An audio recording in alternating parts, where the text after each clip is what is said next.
আসসালামু আলাইকুম। প্রিয় বন্ধুরা, শুভেচ্ছা নেবেন।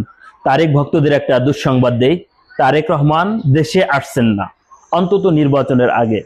নির্বাচনের পরে যে আসবেন সেটাও বলা যাচ্ছে না। যদি তার দল ক্ষমতায় যায় এবং তিনি প্রধানমন্ত্রী হতে পারেন, এই নিশ্চয়তা পেলেই তিনি দেশে আসবেন। এখন বলতে পারেন, তিনি যদি নির্বাচনের আগে দেশে না এসে নির্বাচন করেন তাহলে কিভাবে প্রধানমন্ত্রী হবেন? হ্যাঁ, হিসাব এখানেই। এক, তিনি যদি নির্বাচনের আগে আসতেন তাহলে তার নির্বাচিত এলাকা ঘোষণা করা হতো কোন আসন থেকে তিনি নির্বাচন করবেন। দ্বিতীয়ত, খালেদা জিয়াকে এই বয়সে নির্বাচন করতে হতো না এবং তিনি এখন আইসিইউতে আছে। এই অবস্থায় তারেক রহমান আসছে না। খালেদা জিয়া নির্বাচন করবেন এবং একাধিক আসনে জয়লাভ করবেন। জয়লাভ করার পরে উপনির্বাচনে জনাব তারেক রহমান একটি আসনে জয়লাভ করার সম্ভাবনা রয়েছে। সেই আসন থেকেই তারেক রহমান এমপি হয়ে প্রধানমন্ত্রী হওয়ার স্বপ্ন দেখবেন। হিসাব একদম ক্লিয়ার।